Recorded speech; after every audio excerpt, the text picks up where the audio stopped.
नमस्कार, मी गौरी आणि हे आहे आपलं मराठी यूट्यूब चॅनल अमेरिकेचा. फायनली आता मिनेसोटातून आम्ही कॅनडाला जाण्यासाठी निघणार आहोत थोड्याच वेळात. दुपारची फ्लाईट आहे, पण 2-3 तास आधीच सिक्युरिटी चेक आणि त्या सगळ्या गोष्टींसाठी जावं लागतं.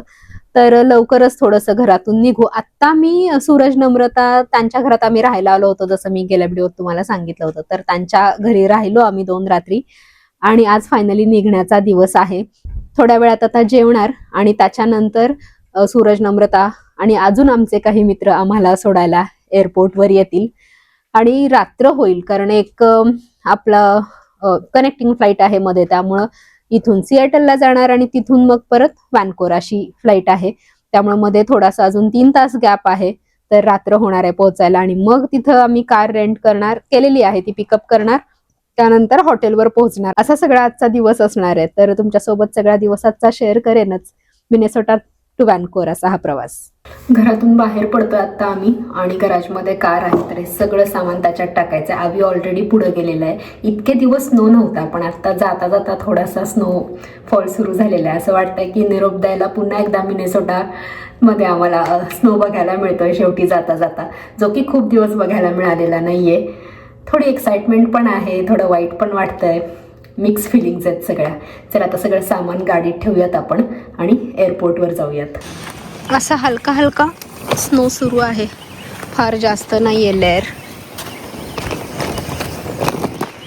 अजून आम्हाला निरोप द्यायला आमची मित्रमंडळी येणार आहेत, ते पण ऑन द वे आहेत.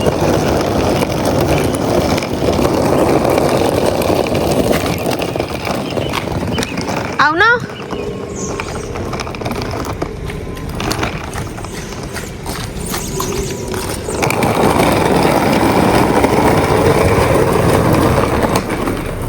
हीच ती कम्युनिटी होती जिथं आम्ही पहिल्यांदा आल्या आल्या राहिलो होतो. 2019 मध्ये आल्या आल्या पहिल्यांदा इथं राहिलो एका बिल्डिंगमध्ये. त्यानंतर 8च महिन्यामध्ये इथल्याच दुसऱ्या बिल्डिंगमध्ये शिफ्ट झालो होतो, तिकडच्या बिल्डिंगमध्ये.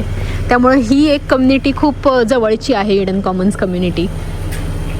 आणि त्यानंतर 2022 मध्ये चास्काला राहायला गेलो.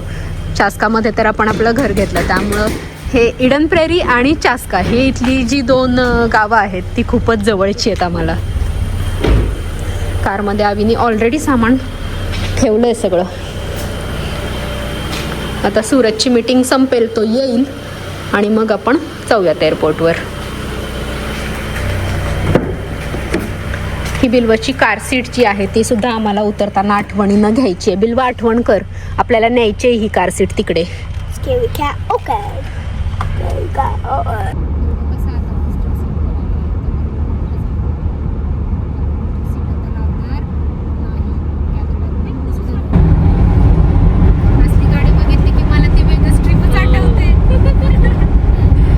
ही मिळायला पाहिजे होती काय रे, आपण खूप विश करत होतो की ही मिळायला पाहिजे.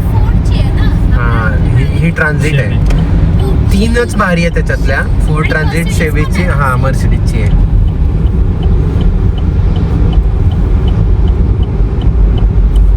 लेफ्ट इंडिकेटर दे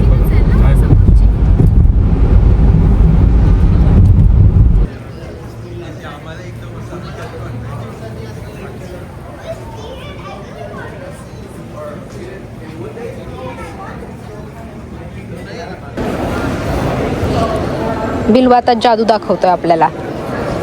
काय होणार आहे ते कापड? गायब. हा,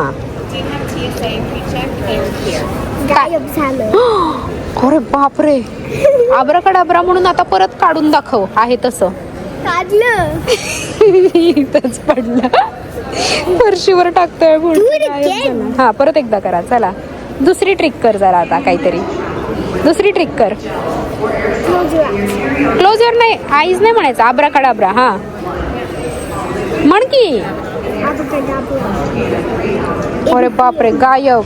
गायब म्हणजे इथं असं. क्यू मध्ये थांबलोय आता आम्ही.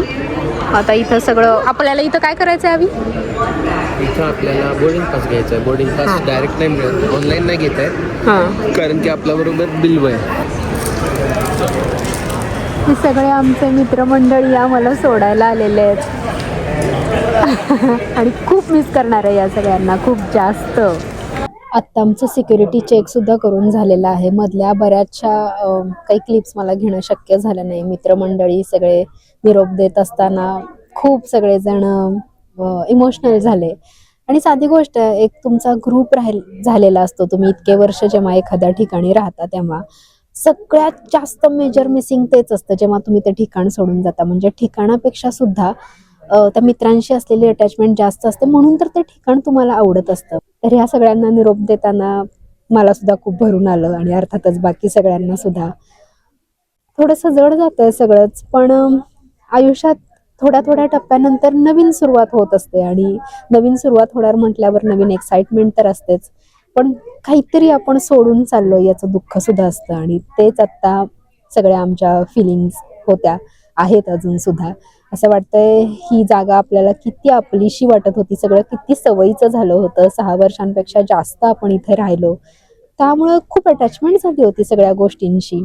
होप सो की सगळं इथून पुढं सुद्धा छान होईल. इथून पुढं सुद्धा आम्ही भरपूर फिरू, आनंद घेऊ आणि या सगळ्यांना सुद्धा पुन्हा पुन्हा भेटता यावं असं मात्र मनापासून वाटतं की परत यावं इथं, परत असाच सेम ग्रुप व्हावा आणि ही सगळी माणसं ना आयुष्यभर सोबतीला राहावी असं मात्र कायम वाटत राहील. इथं आता आम्ही गेटवर थांबलोय. थोड्या वेळात बोर्डिंग सुद्धा सुरू होईल. बिल्लू म्हणाला मला काहीतरी खाऊ पाहिजे, म्हणून आभी आणि बिल्व गेलेत तिकडे काहीतरी खाऊ आणायला.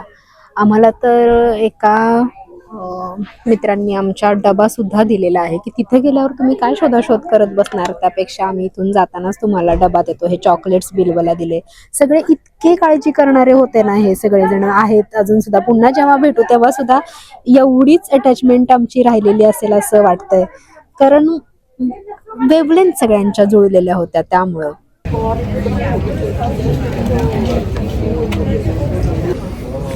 आता आमचं बोर्डिंग सुरू झालेलं आहे, पण आमचा नंबर अजून आलेला नाही आहे. बरीच लाईन आहे.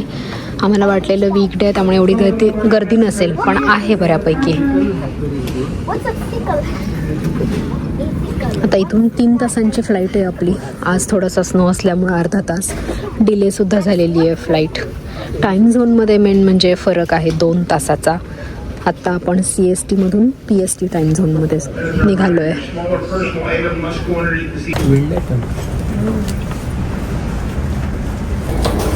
पुढे जा. गो गो गो.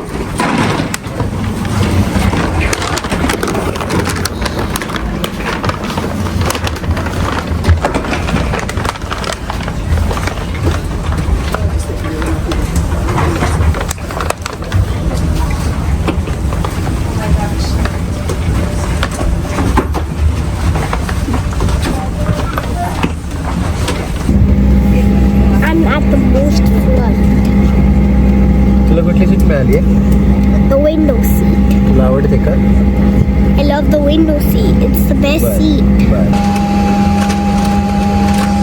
लिटरली लास्ट सीट मिळालेली आहे पहिल्यांदा आणि हे ऑटोमॅटिक अलोकेट झालं त्यामुळे काही करता पण येत नाही आहे. पण काय करणार आता, पण भरलंय आपलं सगळ्या सीट्स भरलेल्या आहेत. सगळे पॅसेंजर्स आलेले आहेत.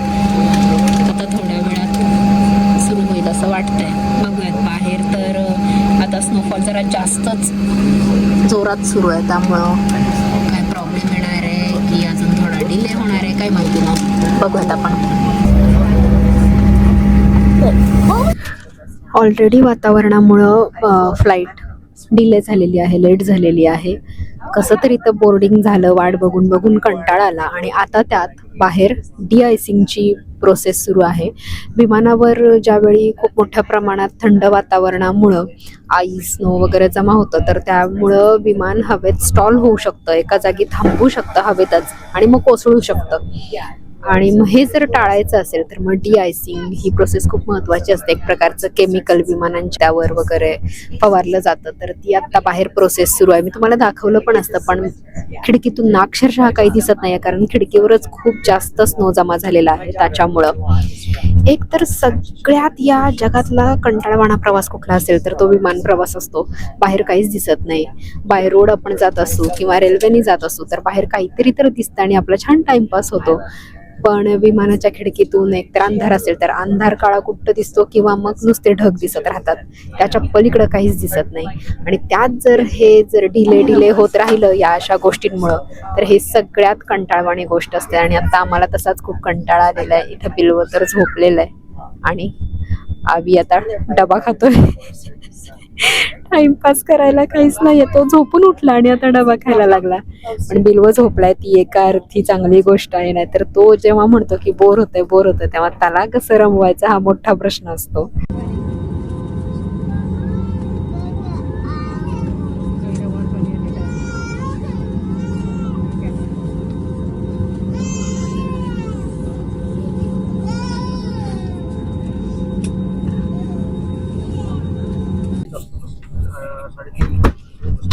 आता वरून डिआयसिंग सुरू आहे. हे जे केशरी रंगाचं लिक्विड दिसतंय या काचेवरून वाहतंय तर ते डिआयसिंगचं लिक्विड आहे. आता आम्ही जिथं बसलोय तिथं वर इथं आवाज येतोय आम्हाला ते लिक्विड टाकल्याचा आणि डिआयसिंग सुरू असल्याचा. अशा प्रकारे अख्ख्या विमानाचं डिआयसिंग करायला इतका वेळ लागतो कारण खूप मोठं आहे ना हे विमान. असं लिक्विड येतंय खाली आता आणि सगळ्या काचांवरचं सुद्धा आईस क्लिअर होतोय हळूहळू. पण एक वेळ असं वाटतं की लेट झालं तरी चालेल या गोष्टीमुळं, पण सुरक्षित पोहोचणं खूप महत्त्वाचं असतं. कारण विमान अपघात म्हणजे आता मी नव्यानं काही सांगायला नको, त्याच्यात किरकोळ दुखापत वगैरे प्रकार नसतो, आर्या पार गोष्टी असतात. त्यामुळे विमान अपघात जेवढे टाळता येतील तेवढं टाळणं खूप महत्त्वाची जबाबदारी असते या सगळ्या कंपन्यांच्या कर्मचाऱ्यांची. म्हणून ही सगळी काळजी घेतली जाते. आम्ही मित्रांना तेच सगळं सांगतोय की इतका लेट झालाय. सगळेजण म्हणतात आम्ही तुम्हाला बाय बाय केला 2:30 वाजता पण नाही, किती वाजता, 12 वाजता, आणि तुम्ही अजून इथेच आहात याच एअरपोर्टला आहात. आता 5 वाजत आलेत.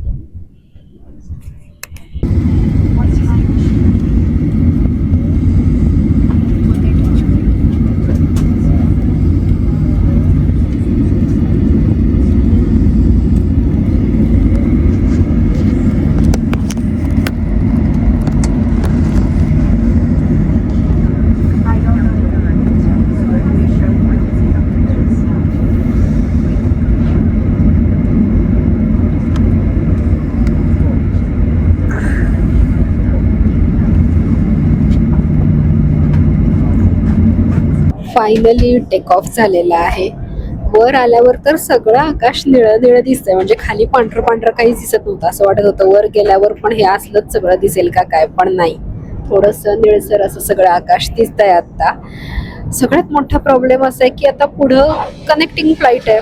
ऑलरेडी इथं 2 तास उशीर झालेला आहे, तर ती फ्लाईट कशी आता मिळणार. आणि हा फक्त आमचाच नाही तर खूप जणांचा प्रॉब्लेम आहे. त्यात 2 एअर होस्टेस आहेत या फ्लाईटमध्ये. एक आहे आजी, खूप थकलेली आजी आहे, आणि एक तिची नात वाटावी इतकी तरुण मुलगी आहे. आणि त्या आजीला जर कोणी विचारायला गेलं की आमची कनेक्टिंग फ्लाईट आहे आणि आता आमचं कसं होणार हे विचारायला गेलं तर तिचं एकच उत्तर आहे, ते म्हणजे हा तुमच्या एकट्याचा प्रॉब्लेम नाहीये, हा सगळ्यांचाच प्रॉब्लेम आहे आणि आम्ही काहीतरी व्यवस्था करू. असं तसे तिला ते रेकॉर्ड करून ठेवलेले, पाठ करून ठेवलेले, आणि ती सगळ्यांना तेच उत्तर देतीये. अभि मगाशी म्हणत होता तिला विचारणार, मी म्हंटल बाबा तिची कॅसेट मी मगाचपासून ऐकली आणि मी काही विचारणार नाही. ती तेच उत्तर देतीये की सगळ्यांचाच प्रॉब्लेम आहे, तुमच्या एकट्याचा नाहीये. बघू आता कसं काय होतंय, आपण किती वेळेत पोहोचतोय आणि आपल्याला ती फ्लाईट मिळतेय की नाही हे मोठं टेन्शन आहे. सांगेनच मी तुम्हाला. आता डायरेक्ट आपण लँडिंगच्या वेळी भेटू.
जस्ट आता विमान लँड झालेलं आहे. खिडकीतून इतकं सुंदर वाटत होतं लँड होताना. सगळ्या लाईट्स आणि डेन्स अशी ही सिटी वाटत होती. सिएटलला आता आपण लँड झालोय आणि जो प्रश्न होता की कनेक्टिंग फ्लाईटचं कसं काय होणार, तर इथं 3 तास आपल्याला असंही थांबायचंच होतं. पण आता त्याऐवजी फक्त 1 तासात आपल्याला पुढची फ्लाईट मिळणार आहे. एका अर्थानं ते बरं सुद्धा झालं, कारण 3 तास परत काय टाइमपास करणार. तर आता उतरल्या अर्ध्याच तासात इथलं बोर्डिंग सुरू होईल. आपण सगळ्यात शेवटी आहे, त्यामुळे अख्खी दुनिया उतरल्यानंतर आपल्याला उतरावं लागणार आहे आपलं सामान घेऊन. त्यामुळे आम्ही थोडे आता निवांत आहे. आता उतरूयात आणि पुढची flight पकडूयात.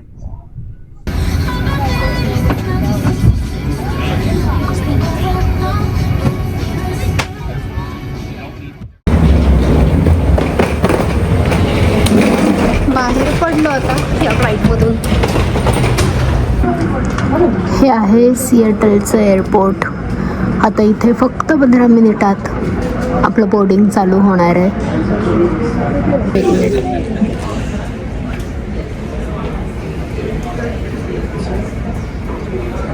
I'm looking for Vancouver passengers Megan Schreiner, Nicholas, Lawrence, Maria Valadares. Box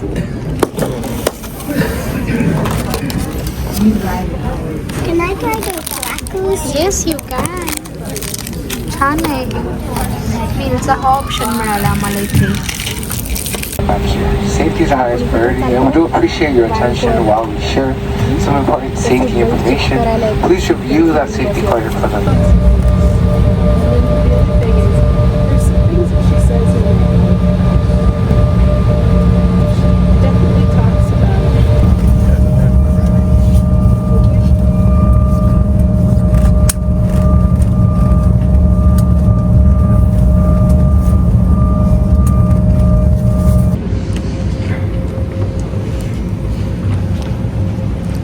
व्हॅन्कूव्हर एअरपोर्टवर आत्ता आम्ही पोहोचलेलो आहे.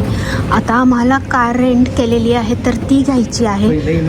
हां, पहिल्यांदा इमिग्रेशन आहे. सॉरी, लक्षातच नाही माझ्या. इमिग्रेशन, त्यानंतर कार रेंट केली ती घ्यायची आणि त्यानंतर आपण हॉटेलवर जाणार आहोत.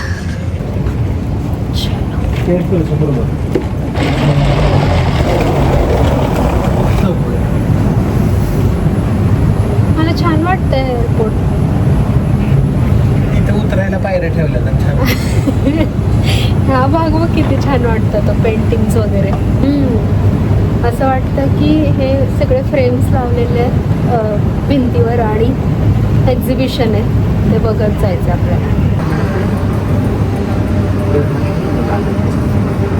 अरे हे केवढं मोठं आहे, संपे ना. चित्र पण संपेनात.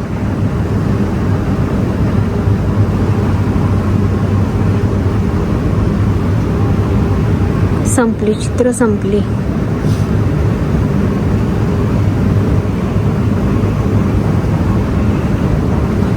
एखाद्या नवीन देशात गेल्यावर सगळ्यात महत्त्वाची पहिली ही प्रोसेस असते, ती म्हणजे इमिग्रेशन. आणि त्यासाठीच आत्ता आम्ही थांबलेलो आहोत. 10 वाजून गेलेले आहेत रात्रीचे. खूप नंबर आहेत आमच्या पुढं, त्यामुळे आता आमचा नंबर कधी येतो आहे काय माहिती. प्रत्येकालाच एवढा वेळ लागतो आहे. पण ही प्रोसेस केल्याशिवाय आपल्याला एअरपोर्टच्या बाहेर पडताच येणार नाही. इमिग्रेशन तर झालं, पण आता थोडंसं आपण इथं करन्सी एक्सचेंज करूयात. आम्ही नोटा घेतो इथल्या. करन्सी एक्सचेंज करून झाली आपली. आता आपल्याला इथे एक शटल येणार आहे जी आपल्याला रेंटल कारपर्यंत घेऊन जाणार आहे. त्याची आता आम्ही वाट बघतोय. बराच वेळ झाला इमिग्रेशनला. इतका वेळ लागला ना. बिलवा तर एवढा झोपेला आला आहे बिचारा, पण तो खूप कोऑपरेट करतो नेहमीच. आता आम्ही वाट बघतोय की आमची शटल कधी येते. थंडी पण वाजते बऱ्यापैकी इथे. रात्रीचे 12 वाजून गेलेले आहेत. रेंटल कार बंद झालं आणि त्यामुळं नाईलाजानं आता कॅब करून जावं लागतं आहे. आम्ही त्यांना खूप सांगण्याचा प्रयत्न केला की आमच्यासोबत एक लहान मुलं आहे, पण त्यांनी काय ऐकलं नाही. आता उद्या पहाटे जाऊन आपल्याला कार घ्यावी लागणार आहे. आता एअरपोर्टपासून कॅबने आम्ही चाललो आहे. खूप अंधार असल्यामुळं मी तुम्हाला दिसतही नसेन आणि इतके थकलो आहे ना आम्ही. रात्रीचा 1 वाजत आलेला आहे जवळजवळ. इमिग्रेशनला उशीर लागल्यामुळं सगळाच पुढं उशीर होत गेलेला आहे. ठरवल्यासारखं काहीच झालेलं नाही आहे. तरी पण उद्या पहाटे उठून ती रेंटल कार घ्यावी लागणार आहे. आता पुढच्या व्लॉगमध्ये भेटूयात. बाय.